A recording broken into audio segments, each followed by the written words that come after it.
በስመ አብ ወወልድ ወመንፈስ ቅዱስ አሐዱ አምላክ አሜን። ወይደለወነ ከመ ንፈጽም ኩሎ ጽድቀ ጽድቅን ሁሉ መፈጸም ይገባናል።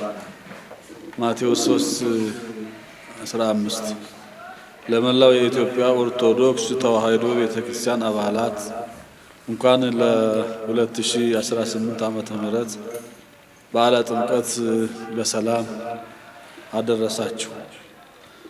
በማቴዎስ ወንጌል ተጽፎ የሚገኘውና ከላይ ያደረግነው ቃል ጌታችን መድኃኒታችን ኢየሱስ ክርስቶስ ለመጥምቁ ዮሐንስ የነገረው ቃል ነው።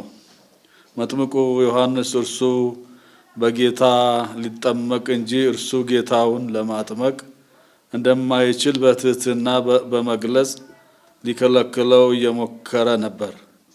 ጌታችን ግን ወይደልወነ ከመ ንፈጽም ኩሎ ጽድቀ ጽድቅን ሁሉ መፈጸም ይገባናል በማለት ፍቀድልኝ አለውና ያን ጊዜ ፈቀደለት። ይህ በክርስትና አስተምህሮ ውስጥ እንደ ማዕዘን ድንጋይ የተቀመጡ ቁልፍ ጉዳዮች መነሻ ነው። ሕግን በመተላለፍ ምክንያት ከሰው የተወሰደው ልጅነት ሕግን በመፈጸም የሚመለስበት ሥርዓት ተሰርቷል። የእግዚአብሔር ልጅ በሥጋ ተገልጧል። እግዚአብሔር አብም የሚወደው በእርሱ ደስ የሚለኝ ልጄ ይህ ነው፣ እርሱን ስሙት በማለት ተናግሮታል። መንፈስ ቅዱስ በርግብ አምሳል ሲወርድና በራሱ ላይ ሲቀመጥ የሥላሴ አንድነትና ሦስትነት በግልጥ ታይቷል። ቅዱስ ያሬድ በዮርዳኖስ ተጠምቀ ፈጽሞ ሕገ ወአስተርአየ ገሃደ በዮርዳኖስ ተጠመቀ ሕግን ፈጽሞ በግልጥ ታየ እያለ የዘመረበትም ምክንያት ከዚሁ ጋር የተያያዘ ነው። የጌታችንና የመድኃኒታችን ኢየሱስ ክርስቶስ የጥምቀት በዓል ቤተክርስቲያናችን በአደባባይ ከምታከብራቸው አበይት በዓላት አንዱ ሲሆን ረጅም ዘመንና ታሪክ ያለው በዓል ነው። ከበዓሉ ሃይማኖታዊ አስተምህሮ መሰረት ጋር በባህላዊ መገለጫዎችና በሕዝብ ከሕዝብ ትስስር ፈጣሪነቱ በሰፊው የሚታወቅም በዓል ነው።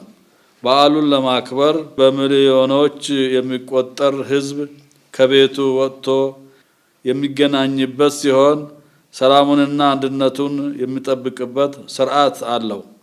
መከባበር፣ መተሳሰብና ከተገቢው መንፈሳዊ መንገድ ደስታን መግለጽ የበዓሉ በጎ ገጽታዎች ናቸው።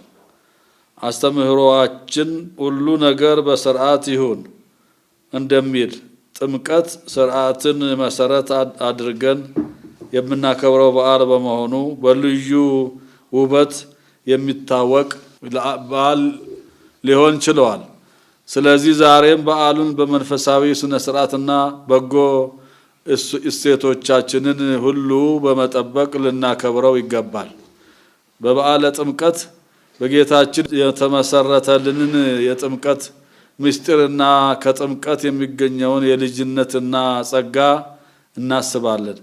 በጥምቀት የምናገኘውን ጸጋ መንፈስ ቅዱስ ከስጋዊነት ወደ መንፈሳዊነት መለወጥ እንዲሁም ከኃጢአት ማሰሪያና ከዲያብሎስ ግዛት ነፃ መውጣት እያሰብን ነጭ እንለብሳለን።